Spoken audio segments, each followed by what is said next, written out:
Hi, and welcome back to Ask a Pennsylvania Dutchman. My name is Chris LaRose, and this here is Douglas Maidenford, our resident Pennsylvania Dutchman. How are you, Douglas? I am doing good. All right. Well, You're doing well. What are you supposed to say? I'm doing well. You're supposed to say, I'm doing gut. Ich bin gut. Ich bin gut. All right. Well, you have anything you want to say before we get rocking and rolling? Let's roll. Let's roll and rock. Let's roll and rock. Yeah. All right. Well, Douglas, our question today comes in from Pam Campbell of Restoration Homestead. Okay. Pam's question is, question for you both. What are your PA Dutch roots?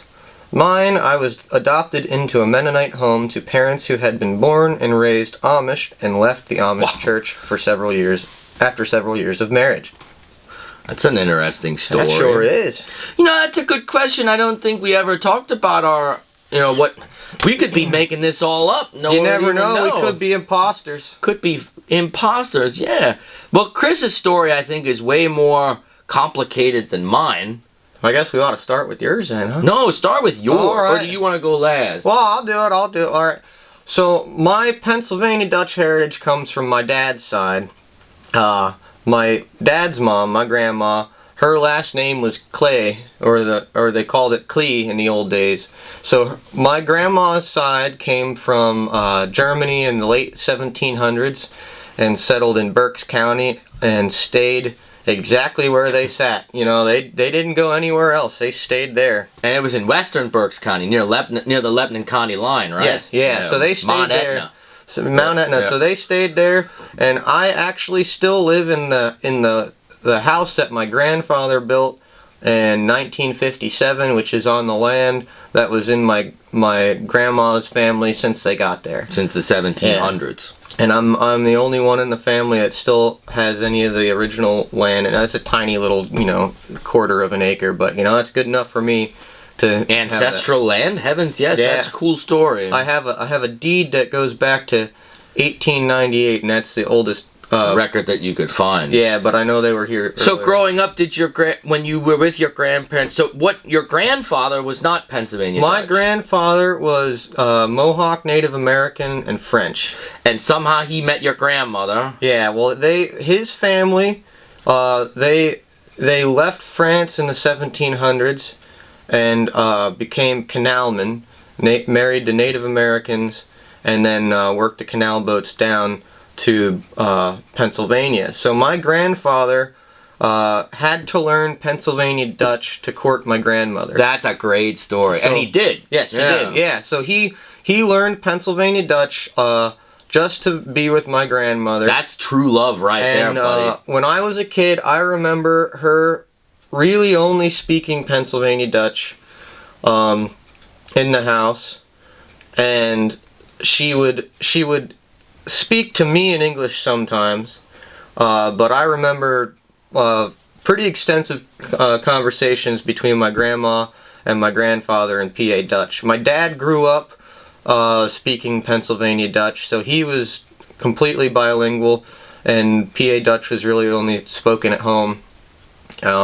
And then when they went out, did you get to know her family? Like your grandmother's? Did she have sisters and brothers that you met that also spoke Pennsylvania Dutch too? The whole family spoke PA Dutch. It was one of those things that you could tell that it was their first language, because when they did speak English, the word order was wrong. Yeah, and they had an accent. Yeah. So her whole family was PA Dutch, and they spoke it, and they were related to the Breiningers, Lester Breininger, that does all the that did all the PA Dutch redware pottery, and Rapasonia, and all that stuff.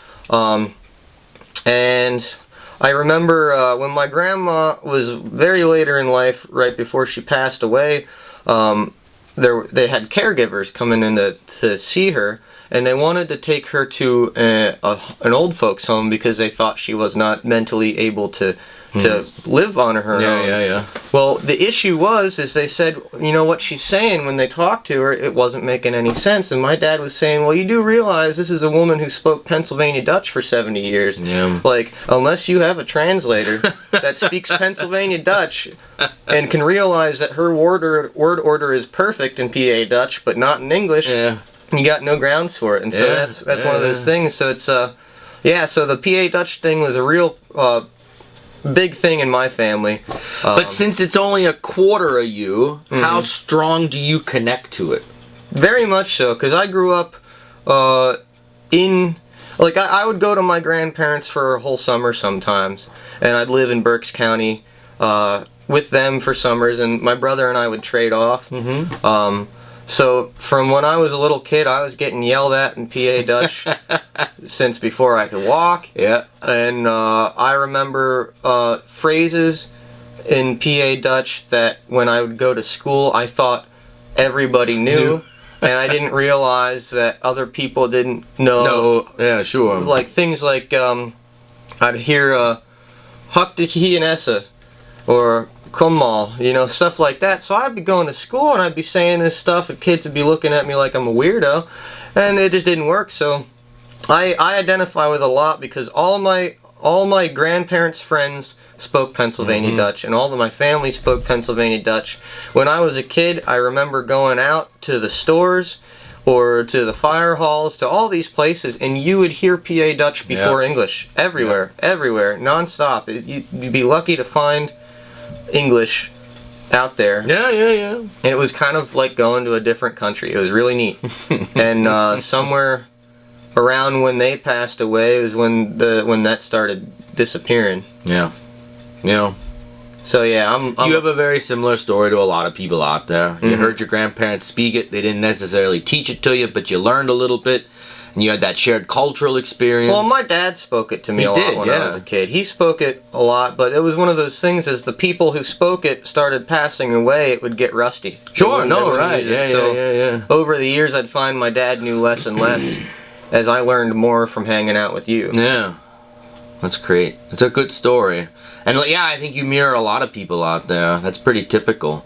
Not everybody's got the Mohawk influence, but that's a strange mix. That is. But I love that he learned Pennsylvania Dutch to court your grandma. I think that's great. Yeah. Yeah, my story is about as purebred as they come in that sense. When you look at the four lines of my family, so my maternal grandparents and my paternal grandparents, it was all Pennsylvania Dutch stock, and similar to Chris's story, they came over all in the 1700s, some in the late 1600s, and they settled in Berks County, and one branch was in the Ole Valley at first, and then the rest were scattered around the northern tier of Berks County, Hamburg, Tilden Township, Upper Bern, that region, and there they stayed for 300 years. So why change what ain't broke? No, right, yeah, and so I grew up hearing Pennsylvania Dutch all the time because both sides of my family were Pennsylvania Dutch.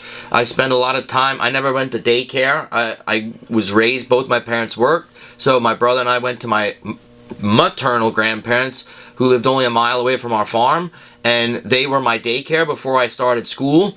And even during the summers when I did start school in elementary school, and my grandfather and grandmother, that's all they spoke was Pennsylvania Dutch. And like Chris said, whenever anybody would come to visit, which they did, it was all Pennsylvania Dutch. Or we'd go grocery shopping in Hamburg on a Friday, and while Grandmom did the shopping, Grandpa and I went and did errands, like go to the bank and stop at the fire company and see his buddies and all that. And it was all Pennsylvania Dutch. And that was in the 80s and early 90s yet. This isn't that long ago, where it was nothing to walk down the streets of a town like Hamburg or Kutztown, and it was Pennsylvania Dutch.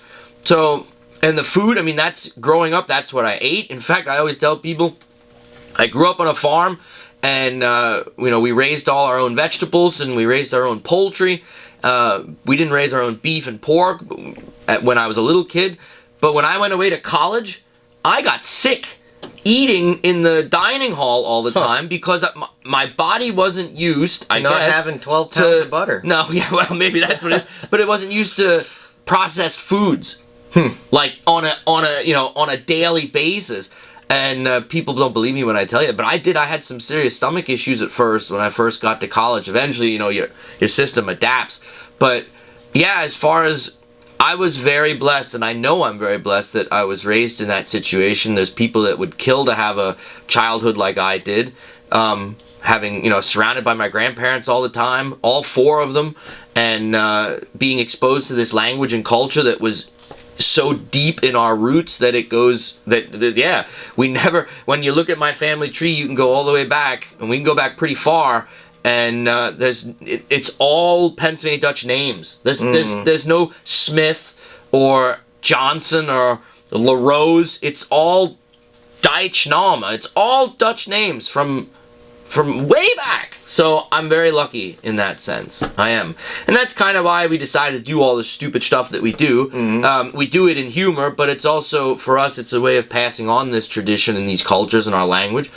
Because we know, and you guys all know too, that it's not what it was, and it never will be what it was. You're never going to get back to the fact of being able to go down the streets of Kutztown and be able to just run up to somebody and start speaking Pennsylvania Dutch, unless they're Amish or Mennonite. Although I do have to say, I was out at a diner in Midway.